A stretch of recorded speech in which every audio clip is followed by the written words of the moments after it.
Professor Regina Carlin. She is the CEO of MSN RN. She'll be telling us what these are. She's also a US-based, she tells me it's NCLEX trainer. She's also the founder of RIMA Review. We also have Simiyu Paul. He's a Kenyan nurse practicing in an NHS in the United Kingdom.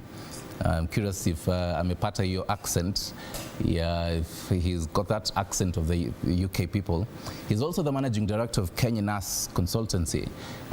For this conversation about Kenyan nurses, we have so many of them, and right now the people who are sitting for the national exams, the people who already finished for the national exams for the KCSE, and being a nurse is just the dream job. But then they're looking in Kenya and they're wondering, we don't really have so many jobs in private as well as the public sector, but out here, is it that place that I should really go? So they say ladies first, so I think I'll adhere to that. Prof. Yes. Karibu to Kenya, first of all. Asante sana. You've learned a couple of Swahili words. A few. Everybody speaks it, so you pick up. Any others before we continue the... Jambo. Jambo? I think that's it. You should learn Anguka Nayo. Anguka Nayo. Yes. Okay, which means what? Basically fall with it. Okay. Yes. I mean, who is Prof? Who are you really in the health sector? And how have you so far, even for the RIMA review? Yes. Why did you start it? Absolutely. My name is Professor Regina. So I have been a registered nurse in the U.S. for about 15 years. I have my master's degree in nursing education. And for about the past 10 years, I have been training nurses to pass our licensure examination. It is my passion. I started nursing very early on, 16 years old, wow, taking care of my grandparents at home. So one nurse taught me, and so I believe I can teach other nurses as well. Right. Okay. Simiyu, is your story similar to that? Or, first of all, why nursing? Who is Simiyu? Yeah, Simiyu Polaren is son of the soil. I'm born and bred from Trans Nzoia, where I've schooled and also enrolled to Masinde Muliro University of Science and Technology for Bachelor of Science in Nursing. I've worked previously at Ortum Mission Hospital, and after that I moved to Nairobi, and I got a chance to relocate to the United Kingdom, where I'm currently a resident and also practicing nursing. I'm passionate about also education. In Kenya, most of the places I've worked as a nurse educator. Currently, where I'm working in the NHS, in the Wolverhampton NHS, I'm working as a nurse educator, whose main role is to support international nurses while they are stabilizing their first period of time. But with me here, I feel like I need to bring these resources home, and I've worked together to get partners, that is Professor Regina and RIMA Review team. And my responsibility is to ensure that they are able to come back home to give us this information, resources, opportunity, so that people who have the same background like me, who have come from the village, who've gone to school barefooted, can also have an opportunity to compete globally. Right. Yeah. How long have you been in the UK? 5 years. 5 years. Yes. That's, dear viewers, that's surmountable enough time, and that means that you have some experience right here, experienced minds. You can talk to us on our socials. 22047 is our SMS number. 0793-267-279 is our WhatsApp number. As you continue, we'll be sampling some of your feedback. You can also call in live, 0795-045-864. Ask all those questions in case you're interested in being a nurse out here, or you just have some burning questions about nursing in Kenya. As I was saying earlier, Prof, in Kenya, the whole conversation about exporting our labor is quite tricky, and the fact that now you come in, how long have you been in Kenya so far? I've been in Kenya for about 4 days right now. 4 days. But this is my second trip. Okay. Yes. How long do you intend to stay in Kenya this time? I'm here the entire month, so 30 days. Okay. So what is going to be happening in this 30 days? I I am going across the country to let nurses know that they have the opportunity to come to the United States, and we have made a process very simple for them to be able to pass our US-based exam and then journey over with their family to the US to work there. Okay. So Simiyu, that means that if, I mean, for you, for example, you studied in Kenya. Yes, please. So, for example, hypothetically, someone starts their course at any reputable college, university here in Kenya. Yes, please. And they undergo, let's say, how long is it? Is it 4 years? It's a diploma is 3 years. A diploma 3 years? Certificate is 2 years. Okay. A degree is 4 years plus 1 year internship. Okay, so Yeah. let's go with the degree. So Yes, for 5 years, for example, Yes. and they're done with the 5 years here in Kenya. So you're telling this person that they'll again have to sit for another exam before now they come to US. Yes. That's right. That's true.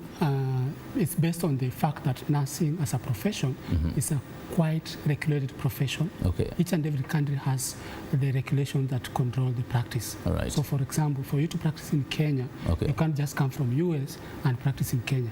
You have to be registered by Nursing Council of Kenya.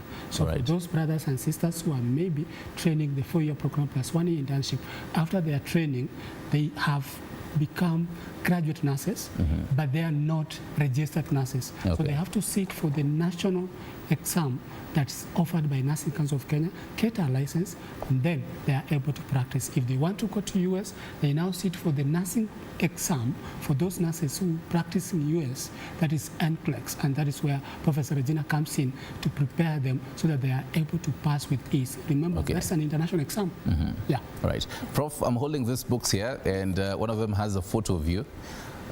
These books seem very voluminous. They're very huge. And when you tell someone that after 5 years of studying in school, they again have to take a test. And the biggest question they have right now is, how long is this test going to go through?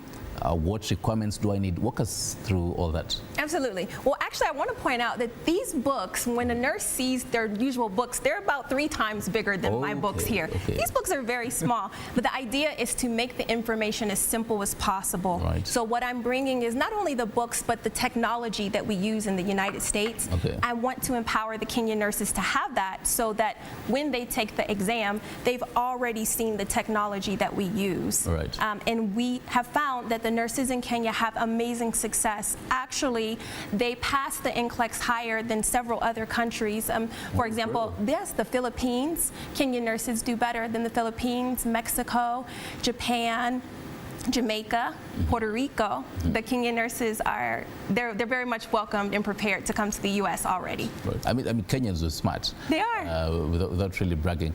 But then, why isn't there a global exam that if I'm in Kenya, Yeah. I do this exam and I'm done. And if I travel to, let's say, France, for example, you don't have to tell me to again do another test and another exam so that I can fit into France's health system. Yes, no, that makes sense. But it is because in different countries, nurses have different responsibilities. Okay. We have a higher level of responsibility in the United States and as opposed to other countries. So we want to make sure that when a nurse comes to practice, that they are safe to our public. Right. And that is what this exam is about. It's a public safety measure. Okay.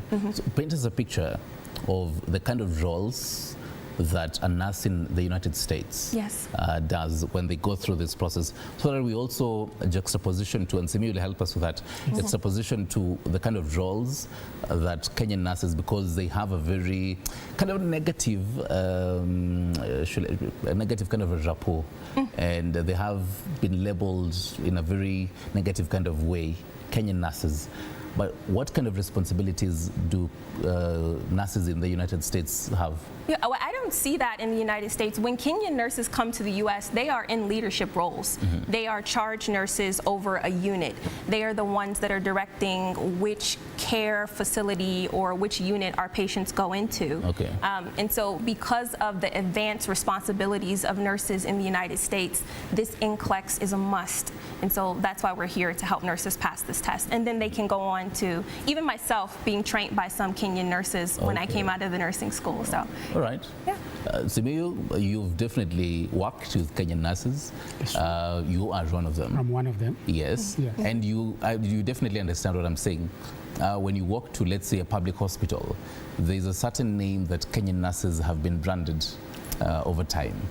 Walk us through, first of all, why that is the case, and how, if one undergoes this NCLEX or any other kind of exam and they're planning to, say, I want to look for greener pastures, how do they transition from what they're used to, the Kenyan system, to the European system, for example, or any other abroad?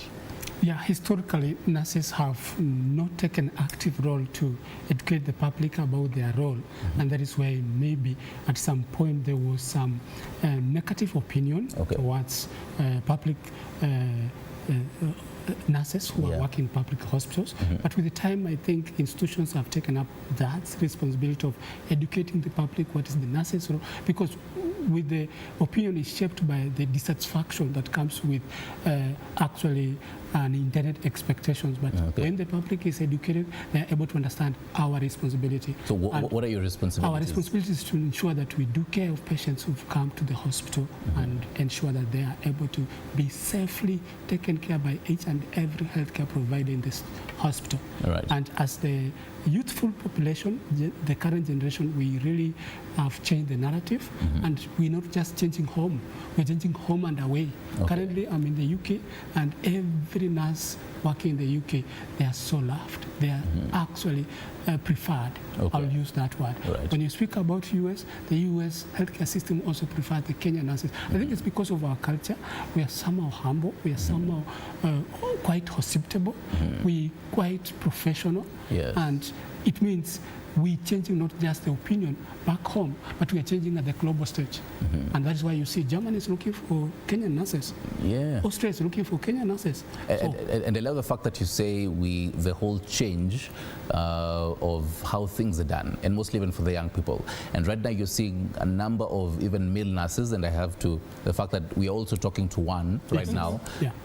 Over the years, you'll always, when you mention to someone a Kenyan nurse, the first thing that comes to someone's mind is female. It's a female. Yeah. I don't know, first of all, now from you, how in UK, is that different? And then also, Prof, you can chime in on that, how different it is in US.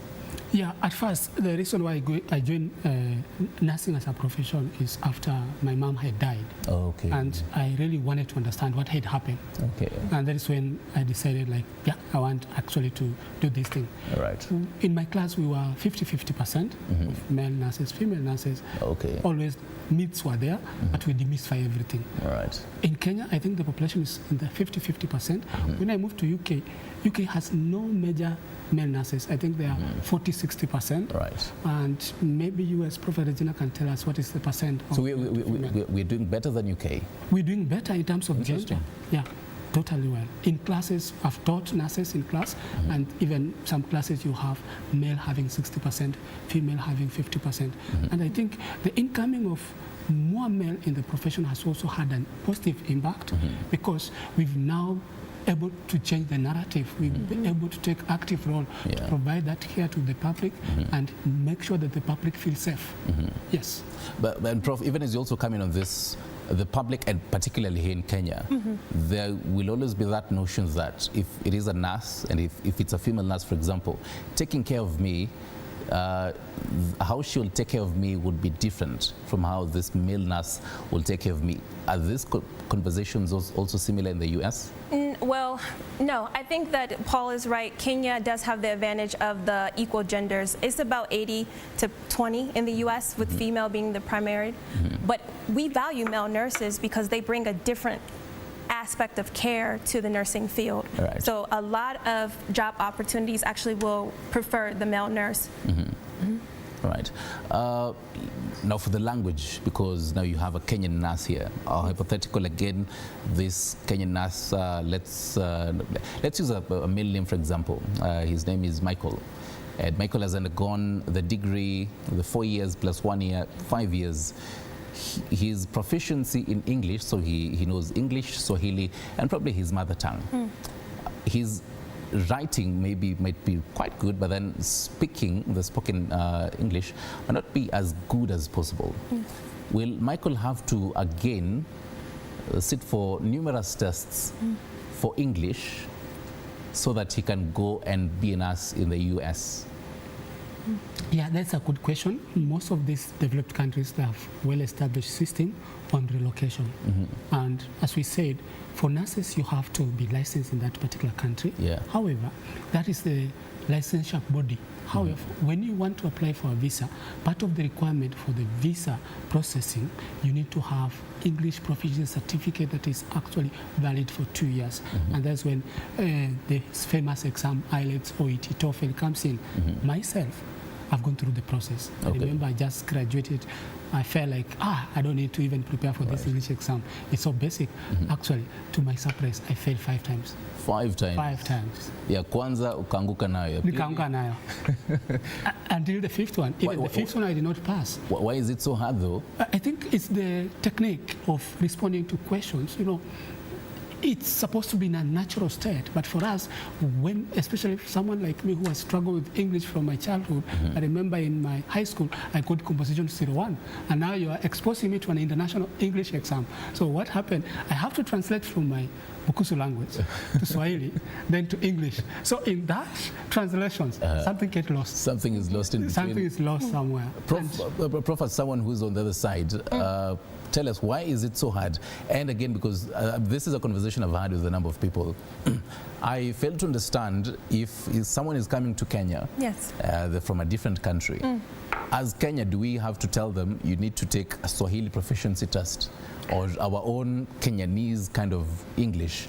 Do we have to tell them to do that? I mean, do you get my point? Why is it that from someone from Kenya, someone from Jamaica, you have to tell them, no, you have to sit down, yes, write a whole test of proficiency and reach a certain marks. Plus, you can also tell us, how is the communication? Yeah. Because I mean, I might ace this test. He aced it on the 5th trial, but then actually the whole communication between I as a nurse and the patient, how is it? Is someone trained again? Kindly tell us about this. Yeah, so I think the first thing is that anytime testing is required, it is a measure of safety. And so even if you have spoken English, just briefly, the level of English that you need to be able to communicate with healthcare professionals is going to be superior. So we want to make sure that a person that is coming to do nursing can do their job effectively, and English is mandatory in the United States. But at the same time, we believe in cultural competence. And so we have programs, we have, even in our hospitals, we have things in place where we can look at a patient from Kenya and we can discuss what are their needs different to American patients or British patients. So all these considerations in the US are accommodated. I think that the advantage of going to the US, other than Germany or Canada, is that you'll find that we're very diverse in the United States, and we are already welcoming the Kenyan community. They're big there already. Will, again, hypothetical here, Michael has undergone this whole degree for 5 years and all that. Yeah. He's passed, he's aced the NCLEX, which you'll also be telling us more about it in a few. And he's wondering, he's used to a certain lifestyle here in Kenya. Will he have to undergo a whole reset of lifestyle there, because there's a whole lifestyle kind of a shock that he'll have to get? Pretty sure Simiyu Kingia, when you got into UK, there was a whole that kind of a shock of lifestyle, of how things are done, what people say, all that. Does that happen, Prof?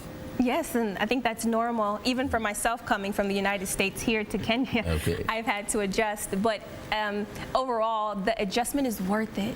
The opportunity is worth it, because what you're doing is you're expanding your professional development. And what you learn in the United States, the goal is for you to bring it back to Kenya to be able to raise the entire healthcare population. Right. Yeah. I can see a couple of feedback coming in. Please keep them coming in. 0793-267-279 is the WhatsApp number. Don't usiogope kupiga simu. 0795-045-864. We'll be happy to hear your voice. When you call us, tell us your name, where you're calling us from, and kindly have your TV mute. There's someone asking, morning, my girl passed English test for Australia and New Zealand. So after doing all requirements, we got visa refusal. Okay, it's not really a question, but a comment. I hope you can continue that question, but then keep them coming. So even as they do that as well, Simiyu, on your part, now from the consultancy bit of it, because you guys link Kenyan universities as well as universities abroad. It's true. Tell us, how does this happen? How do you source these nurses so far? When the consultancy began, how many nurses have benefited? So Kenya Nurses is a baby that was born out of my frustrations. As I told you, I had to prepare for the English exam until the 5th exam. After going through such kind of frustrations, I felt like we need to create a hub, a place where nurses can be able to get information. Nurses can be able to be connected to the opportunities.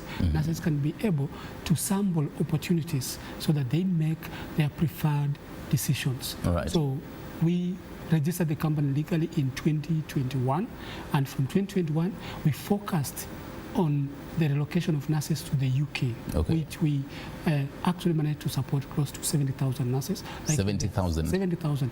The same hospital was working. Between 2021 to 2024? 2021 to 2023. 2023. The relocation stopped by 2023. Okay. Why did it stop? Because it was a sponsored relocation by the UK government, which was to happen for 5 years, from 2018 to 2023. Right. So the challenge that we face is we never got information early. We got this information in 2019, but from 2018, people have been relocating to UK, and it was fully sponsored. Nurses were only to do these particular exams, and they were to relocate. Right. And we supported so many nurses. One, we looked at people are easily actually able to make a decision if they have the information. Right. So we have also managed to bring on board partners, different partners. Professor Regina is a good friend from the US, who is our biggest partner to support these nurses, because we do know, as a consultant firm, we do not know everything. We do not have every resource. That's why we bring on board experts in each and specific part of the journey of the nurse. Right. Yeah. Some interesting bits you mentioned there, and there are more interesting conversations and questions coming in. Keep them coming. So when you mentioned relocation, 70,000 nurses so far until 2023. Yes. So all these 70,000 nurses are in UK right now? Mostly, you realize these nurses have their dream. Some of them have the American dream. So I remember during that time we used to say you're using London as your stopover to US. Right. So majority of them are in UK, and some have already relocated now to US. Right. So while in UK, they're able to sit for that NCLEX exam and still use it for the US purpose. And some of them maybe wanted to go to Australia because UK was so easy, faster, and sponsored. They now stopped over UK and they are now moving to Australia. And that is how we have the freedom to move around countries globally. So, Prof, for this NCLEX, yes, because you mentioned US, the first country, for UK, do I also get to pass if I have the NCLEX for UK? What other countries do I get a green light if I have the NCLEX? If you have the NCLEX, you can work in the United States and any of our territories that we own. You can also work in Australia and Canada as well. Okay. So if I'm in UK, I have a different... for you to go to UK, you need to do the UK exam, which is called NMC-CBT, Nursing and Midwifery Council, computer-based exam. Right. And it's just an MCQ questions, about 50 of them. Once you're done with that, you're going to be sponsored to relocate. Once you arrive in the UK, you do the objective structured clinical exam, which I have been training while I'm in the UK. So if someone was coming from Kenya, while they arrive, they get me who is preparing for the exam. Okay. Then you get your pin. Right. Yes. So I had to ask that for clarity, because I'm pretty sure a number of people would be asking the same. Can see others are still typing. Still type. Continue. The first one here. Good morning, TV47. I'm Michael Smith. Does the U.S. job opportunities also cater for foreigners, or is Ugandans and Tanzanians, or is it a program for Kenyans alone? No. Who would like to take this? I can take up that. And U.S. welcomes everyone, not only Kenyans. It's just that Kenyans has been on the forefront until everyone thinks U.S. is only preferring Kenyans. And good enough, as Kenya Nurse Consultant Limited, we have a company in Uganda which is supporting Ugandan nurses to also relocate to US. We are soon moving to Rwanda, Ethiopia, Ghana, and Nigeria. And it means it's an opportunity for everyone. Fantastic. Prof, here's one for you. Yeah. What do they think about US retrogression? That's what's discouraging many Kenyan nurses. Yes, it is a consideration, but what we're hoping with our partnership is that we're able to streamline everyone and streamline the process, which saves you time. And that's one of the opportunities that we are saying this entire month. If you come out to one of our free classes, you will learn what you need to do. Right. Now, you remember the first one that I had read, morning, my girl passed English test for Australia and New Zealand. So after doing all requirements, we got visa refusal. Now she's added the question. She says, please advise, because she's still interested in going to abroad to study nurse. Simiyu? Yes, I wish to understand whether she is a Form 4 leaver or she's a qualified nurse. And give explanation for both scenarios. Let me start with a Form 4 leaver. If she's a Form 4 leaver that she was looking to get admission in Australia and she had rejection because maybe of the bank statement, she still has a chance to get an admission, which we facilitate and support in the UK for direct nursing program, and also Canada and also US. So opportunities are there. If she's able to reach out to us, we'll be able to actually provide enough support. And whenever she'll be applying for the visa, she need to actually communicate that I had visa refusal, so that she doesn't get a second visa refusal. It has to be an open communication. If she's qualified nurse, we are calling for her. We are welcoming her into our conversation, into our table, so that we support her as she relocates to US. Prof. Simiyu, I'm being told we're out of time. So in about, I think, a sentence each, your clarion call. Where can someone get you, most importantly? Because that is what people are really asking here. Then we can, as I finish up on these comments, I'll start with you, Simiyu. If you're a nurse outside there and you have a dream to better your life, to better the life of the loved ones, I am actually one of you. I'm requesting that you make a decision to work with us to the US as you achieve your American dream. I brought in the best ever NCLEX trainer to Kenya, who is going to go around the country. We're going to go to Meru, we're going to be in Nakuru, we're going to be in Nairobi, we're going to be in Mombasa. Come there so that you meet her physically. You've just been meeting her virtually, but this time we've brought her physically so that you can interact with her, get inspired, and overall, be the best. Let's go global. Let's compete as Kenyans. Let's show the world that we have the best and we are the best. Contacts kindly. And if you are looking forward to also reach out to us, you can call or WhatsApp us on 0716 192 248. If I can repeat, 0716 192 248. And if you're on social media, we also dance on TikTok. You can get us on Kenya Nurse on TikTok, on X, the former Twitter. Also, we are there as Kenya Nurse RN. On Facebook is also Kenya Nurse RN. Let's interact more. Prof, very briefly, about a sentence, what will you want people to know this morning about the 1 month you're going to be here? Yes, I want them to know that the U.S. loves Kenyan nurses, and I'm here for 1 month. So this is an amazing opportunity. If you are nearby to one of our locations, come so that you can make your American dream come true. Couldn't have said it better, ladies and gentlemen. Thank you very much. Just to sample but a few of them, I'm Kenyan nurse by profession, but interested to have a broad opportunity. How can you guys help? help. Wameacha namba yao. Can they link up with other professionals and what's required? We'll be linking you with all this. Someone says, say hi to Prof. Rejiba. I like her teachings. Please, I'm interested in the Australian journey. Ladies and gentlemen, thank you very much for being with us from 6 a.m. until now. That is why we put a comma, because we're going to be with you from tomorrow morning, 6 a.m. to 10 a.m. hotter than your coffee. Be good to one another. Tuonane wakati mwingine.